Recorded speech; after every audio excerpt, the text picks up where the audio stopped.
it's Rose. Welcome back to Journals in Time, and welcome if you're new. I hope you're all doing well. We are sweltering here in Ireland at the moment. For the last few days, it's been incredibly warm. I know there are a lot of you out there who are living in much warmer places than here, but we're really not equipped to deal with it, you know. So today's video is going to be a little bit different. We are dealing with the Cricut today. Don't get scared. It's all okay, I promise. So I will be showing you my screen as I work through some things in Design Space with you guys. And this is suitable for beginners as well. Now, I'm not going to go through setting up machines and things like that, but if you have your machine set up, you can do this. It's very simple. I have to say, actually, that making this video really reminded me of Caroline O'Neill. I don't know if any of you guys remember her, or maybe you weren't around when she was here. She was known as Cadge Crafts on YouTube and on Facebook, and she was a wonderful Scottish lady. She called me her Celtic sister, you know. And Caroline was incredibly passionate about the Cricut and getting people to take it out of the box and actually use it. Now, sadly, Caroline is no longer with us. She passed away. She had health concerns and things like that. And she very sadly passed away. And she was a huge loss to the community. So she was. So I feel like I want to dedicate this video to Caroline. I kind of feel like I'm taking up the mantle and carrying on where she left off just a little bit. So yeah, it was quite nice kind of remembering Caroline throughout this.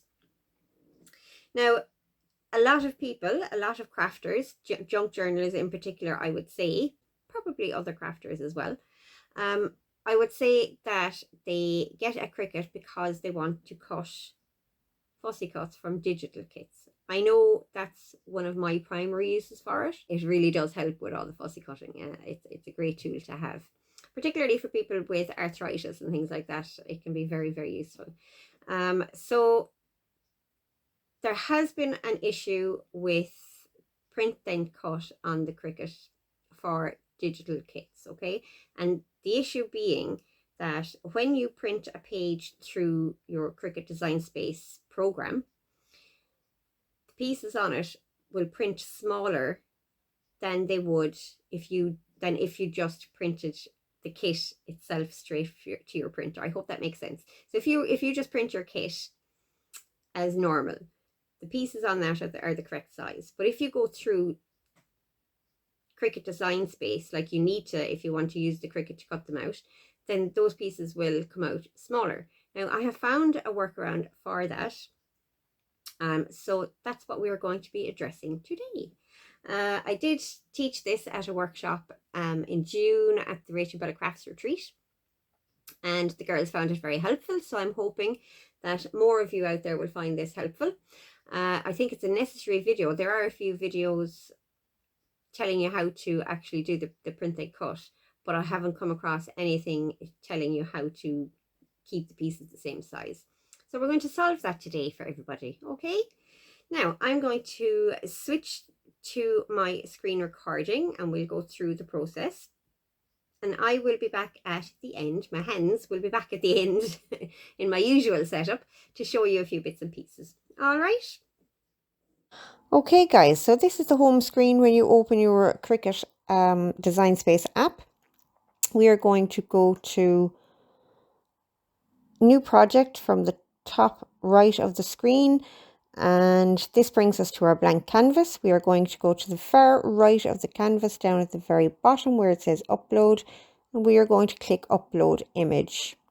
Now, you can use the browse function here to open your images. It just opens your file explorer, you search for your image and double click on it and it will open it. I usually have my file explorer open already, so I just drag and drop it from there. Now, unfortunately, my screen recorder only recorded the Cricut Design Space window. It didn't record anything else, which I didn't realize at the time. So I'm going to have to figure that out for future if I want to do more of these videos.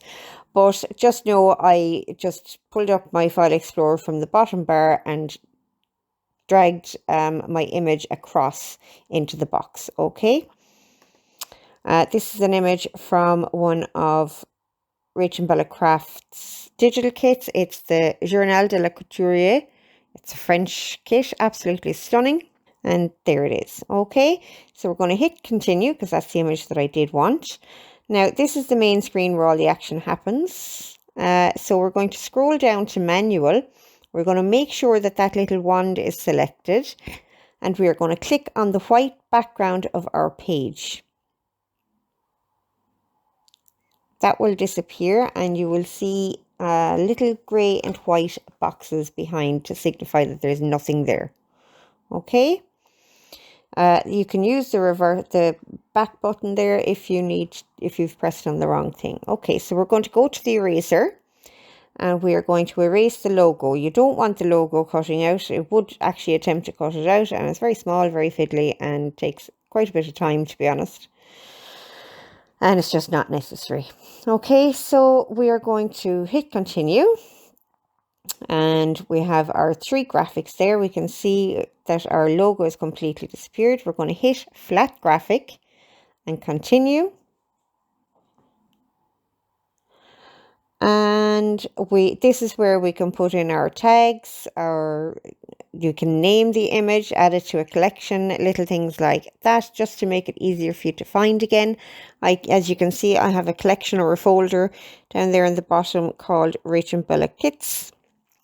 I do use their kits quite a bit, and I've also used quite a bit of Celtic and ocean imagery, so I have all those in there. With the free access to the program, you get to add 5 collections. That's it. Unless you want to pay a subscription, you can add more. But, you know, I just chop and change them as I go. Okay, so there's all my tags in. I'm going to add it to my Rachel Bella Crafts folder and click continue. And it will put the image on our canvas. My computer is running a little slow there.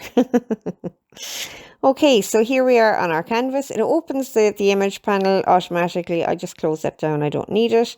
Now, if you look over to the right-hand side where the layers are, you'll see that little red exclamation mark. It's a warning or an error, and it says the image is too large. So you can go down to auto resize image there, and it will bring it to the correct dimensions to fit on your paper, and there are on your mats even, and there you have it. Okay, so normally from here we would go up and we would hit make, but I want to show you another way of doing this.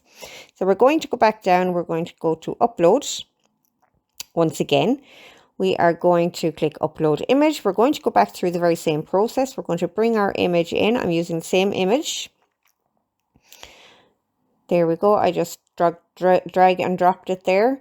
Going to go back to the very same thing. We're going to remove our background with our little wand on. Just click on the white space behind the images. There we go. We are going to go to our eraser, and we are going to increase our eraser size all the way up to the very top. And we're going to take out our logo, and we are also going to take out 2 of these pieces. Okay, so I'm erasing the first piece and the second piece here. I'm leaving the last one on the page.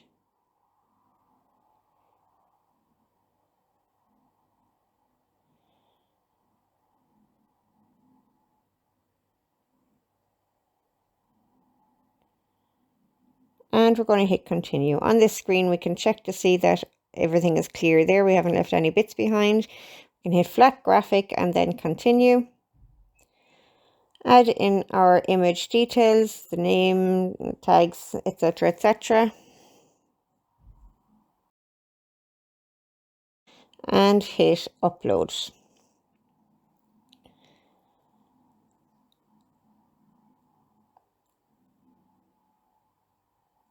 Okay, so there it is on our canvas.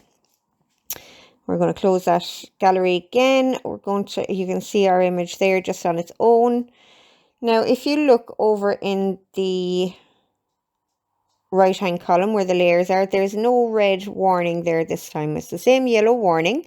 The yellow warning is simply there to say that the image is low res and it's not going to print out properly. I don't know why it says that. The images are very high quality from Rachel Bella Crafts, and it does it with my own images as well, and I know they're high quality, so I don't know why it says that, and they print fine, so you know, I just ignore it. So there you go. That's that one there. I'm going to go back through that process again, doing the very same thing for the other two images on that page. I'm going to erase two different ones this time, and then I'm going to go back and erase two different ones again. So I will speed through that for you guys.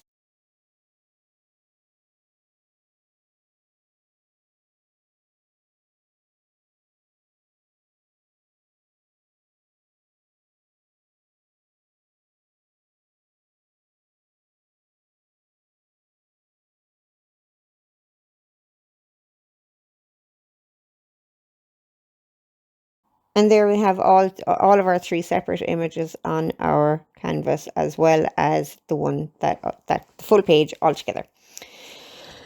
Okay, so we are going to go to up to the top right corner, and we are going to hit make.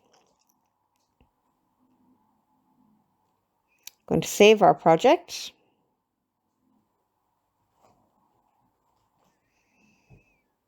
Give it a title and add it to a collection if we want to.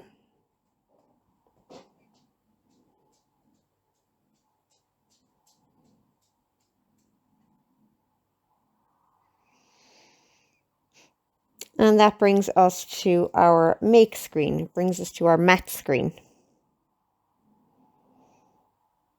Okay, so there's our first matte that has the full page on it, and there are three other mats, each with a single image.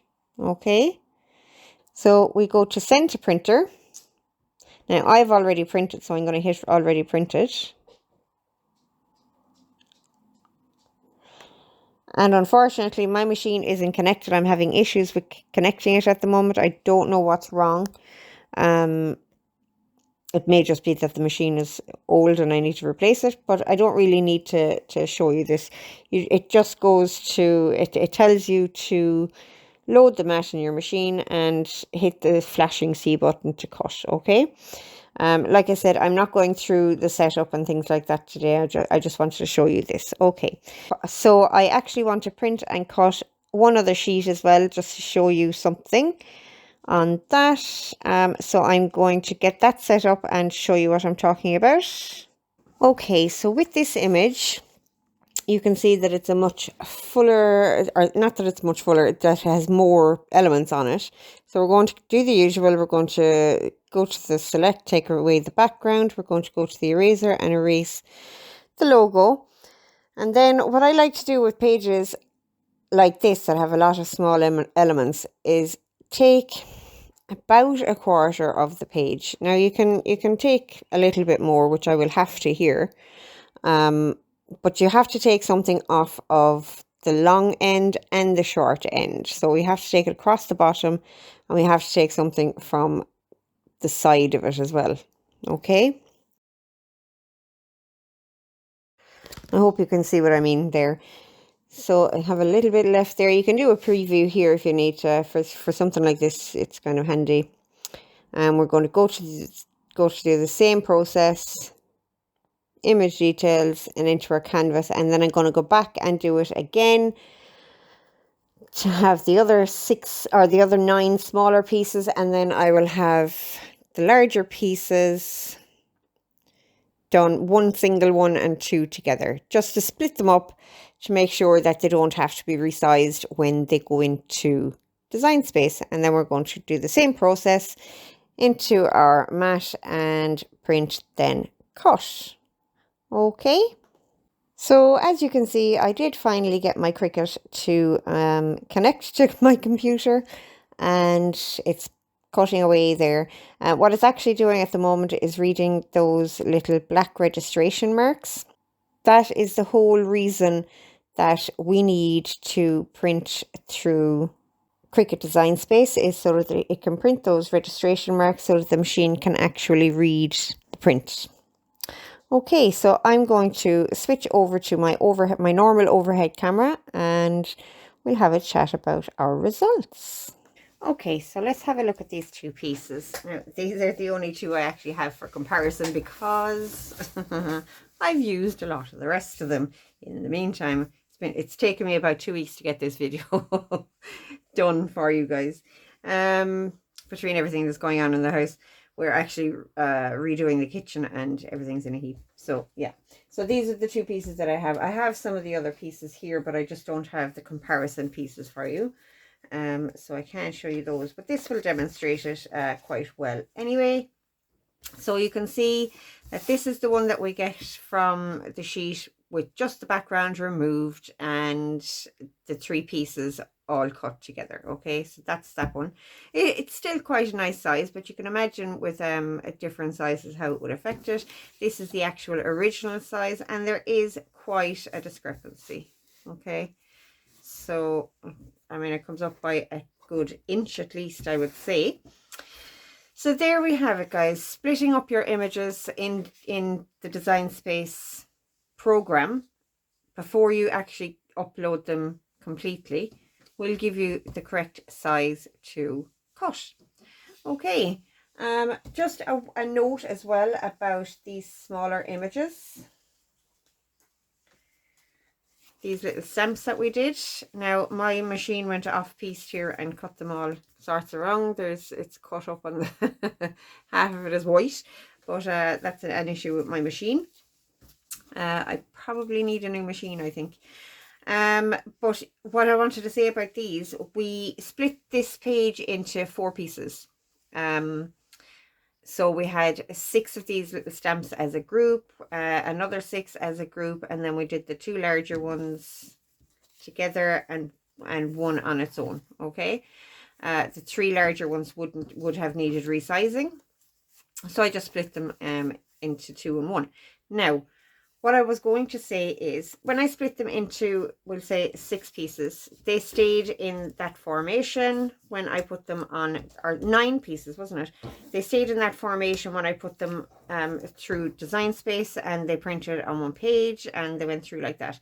There was a huge gap at the bottom of the page of wasted cardstock. So if I were to go and actually isolate each of these individually, like put the page through, how many times? 9 is 18 plus 3.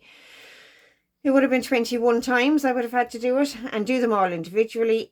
Design Space would automatically arrange these on the page to save as much cardstock as possible. Okay, so if that's a consideration for you, it's kind of 6 of one, half dozen of the other. You're taking the time to upload the page 21 times. And that is the one thing about this method that really kind of annoys me, that you have to actually upload the page however many times. But it works, guys. It's the only workaround that I have found for it. Okay, so if that's considered, you might want to consider actually splitting up all of the images in certain cases, leaving them together in certain cases. I'm going to leave that down to your own judgment, or whatever you're cutting out, but at least now you know how to get them cut the correct size. Okay, so that is it for this video. I hope that helped some of you at least, and I hope that if you haven't actually taken your Cricut out of the box, that you will be inspired to maybe do so. If there is any call for me to do a basic Cricut video, I can do that. I know I didn't give you a lot of the basics in this one.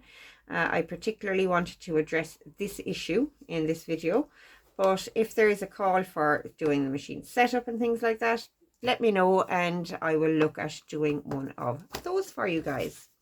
Okay, so that is it for today, guys. Hopefully I will be back to you very soon. Like I said, with the house being in such an uproar at the minute, I'm finding it difficult to actually even get into my room, not to mind film a video. But hopefully I will get a chance to film something quite soon for you guys, and I will talk to you then. Have a great day, guys. Talk to you soon. Bye.